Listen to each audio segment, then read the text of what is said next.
that society has built up in all these centuries of democracy. Right? So now we have to go and deal with governments, deal with municipalities, deal with these legal issues to get that piece of land to reforest. And we're talking about massive forest. So the money that is awarded, which is not going to worth anything in a few years, let me tell you, money is going to disappear because these pressing problems will make everything useless.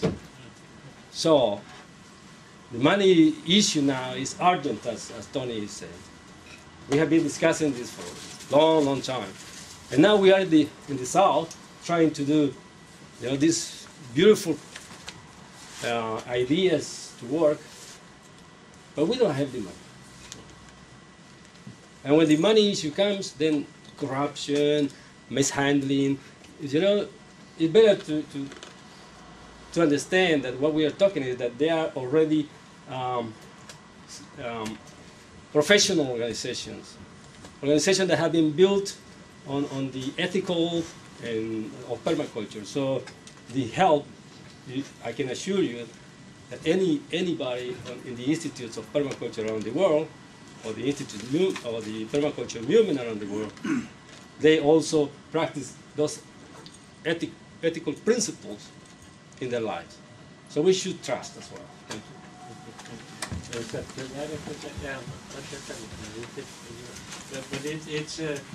But that's on another issue. It's about the land question, the question of land. I mean, this is crucial here. There is huge amounts of land that just is abandoned.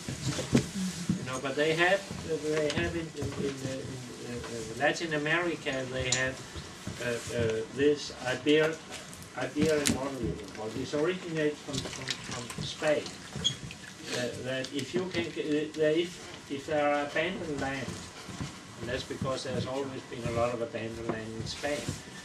But then it was allowed for a family to move in, and if they got the time to make the shelter and a fireplace, then it just couldn't be thrown away. I mean, it's not that they now own the land, but the landowner, he had to prove that he has plans before, and he were ready to implement it. If he didn't have that, if he couldn't prove that, then he had to negotiate. And even they could call upon the authorities, the local authorities and police kick in and got in and protected them, and they start arguing. And I was, the last course I did was in Brazil, but this land is moving. And it's huge. In Brazil it's big, I was down there to teach, because if they had to stay at the land, if they could prove that they could stay there and they could improve the land, so they could make living out of the land, then they have a chance to get it. Then the authorities said, okay, and they could actually force the owner of the land, the landlord somewhere in Rio de Janeiro, where they could force him to sell them the land.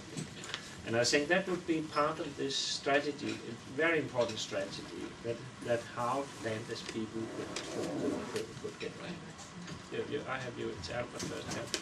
Albert Bates from the Global Eco Village Network and the Farm Eco Village Training Center in Tennessee. And I want to say the same thing that Roberto said, which is that the foresters try to protect the forests of the past, and we, the permaculturists, are the midwives of the forests of the future. And it comes from studying not just the present, but also what we can project into the future. There is and I also want to mention my close friend Murad El-Kufash, who is planting trees, olives and figs and trees in Palestine, one of the hardest places on the earth to imagine, to get trees to plant and to keep growing. It can be done. Si se puede. Anywhere. We just have to work at it. But there is a proposal I wanted to mention, which was developed by the FASTA organization in Ireland, I have Fergal Duff here, who works with the Irish delegation. Perhaps if I make a mistake, you'll correct me. This was a proposal that was developed by Richard Douthwaite and others working at FASTA, which is using remote sensing like the satellites that you mentioned to look at the land use that's currently happening around the planet and to begin to allocate resources to provide additional carbon sequestration in soils and in vegetation. So we know that the earth, that the air, the atmosphere has too much carbon.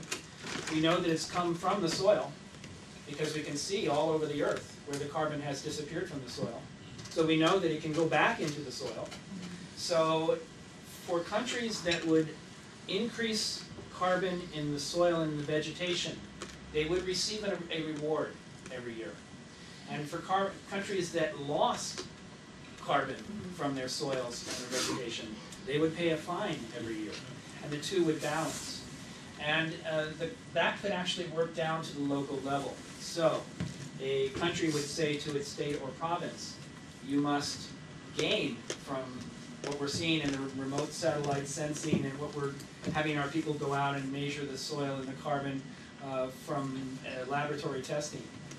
We know that you're losing, we need to have you build up your carbon. And the state and the province could say to the local municipality and to the city and to the county, you need to do this and we'll reward you if you build your carbon in your vegetation. You can do this just by monitoring the moisture, the water, as you see from the satellite. So in this way, it's actually quite simple to set up a system like that where it balances out, where it pays for itself. I don't want to take away from the emissions and the cap and so forth. We absolutely need to bring down coal and all of the other emissions. We need to approach to zero. If we can't do that, then all of this is wasted. But on just the sequestration side, it's not so difficult. It's not rocket science. It's just planting trees. It's just getting the vegetation going. It's just improving the carbon in the soil.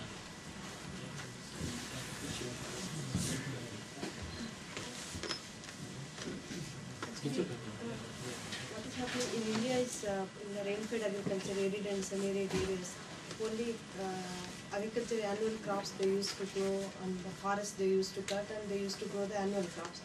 Now, after seeing many years experience, now they are incorporating plants into the agriculture crops to coping with the drought and other things, because they are protecting the soil at the same time. They are getting the crops along with the annual crops. They are taking the tree crops also, because they are getting food security apart from annual crops. That is one thing. Another thing is efficient management of water resources. So whatever the water they are having, they are very efficient. They are using, and per acre, how much water is required, how much water they are going to harvest. All these calculations they are making, and they are efficiently using to preserve them also. They are doing plantations, so much of plantations. Even agriculture fields also they are doing the plantation. So this year, if you see the experience in our state, so one is the severe floods, another side is the drought. Wherever the forest is there, so there at least they can receive some showers to protect the crops also. Where the forest is not there, they could not receive even single rainfall also. So if you see the food security of their two areas, so at least they are coping with some eatable grains and other things.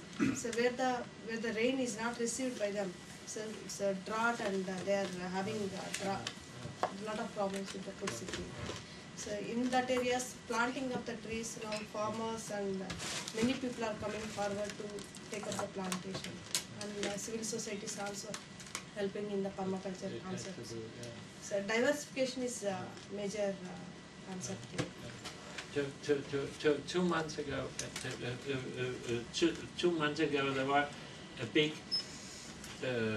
conference in London for meteorologists about the weather, how it develops, and they have called in somehow because there was something that puzzles them.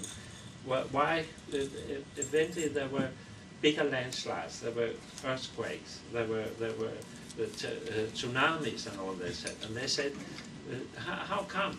And they actually went up talking about forests, because they said the forest, a forest in a landscape is a moderating system.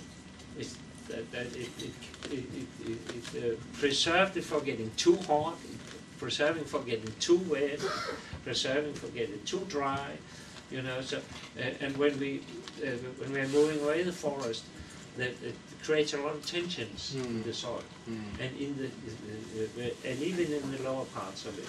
So and all these tensions, that they have to be released somehow. You know. That's. I mean, there was no proof of it, but that we're actually seriously discussing things like that. You know. So, and that's exactly what we humans can survive with forest. We can't probably without them. Yeah. Okay. What was that? What was another one? That's you. Yeah. Yes.